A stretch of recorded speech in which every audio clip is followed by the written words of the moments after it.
പ്രിയമുള്ളവരെ, തിരുസഭ ഇന്ന് OSJ സഭാസ്ഥാപകനായ വിശുദ്ധ ജോസഫ് മറേലോയുടെ തിരുനാൾ ആഘോഷിക്കുകയാണ്.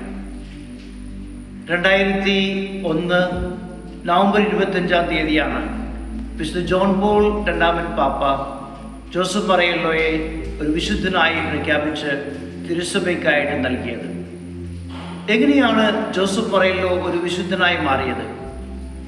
ഔസേപ്പിതാവിനെ അതിയായി സ്നേഹിക്കുകയും ഔസേപ്പിതാവിൽ കാണുന്ന എല്ലാ പുണ്യങ്ങളും തൻ്റെ ജീവിതത്തിലേക്ക് പകർത്തുവാനുമായി ആത്മാർത്ഥമായി പരിശ്രമിച്ച വ്യക്തിയാണ് ജോസഫ് മറേലോ.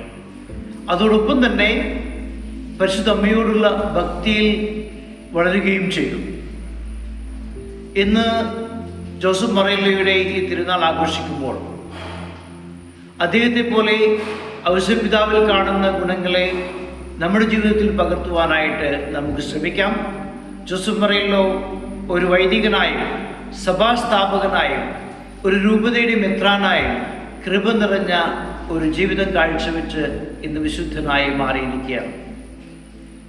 നമുക്കെല്ലാവർക്കും ജോസഫ് മറേലോയോട് പ്രാർത്ഥിക്കാം, ഔസേപ്പിതാവിനെയും മാതാവിനെയും അതിയായി സ്നേഹിക്കാനായിട്ട്, അവരുടെ ജീവിതത്തിൽ കാണുന്ന ഗുണങ്ങളെ നമ്മുടെ ജീവിതത്തിലേക്ക് പകർത്തുവാനായിട്ടും ഉള്ള കൃപയ്ക്കായിട്ട് നമുക്ക് പ്രാർത്ഥിക്കാം.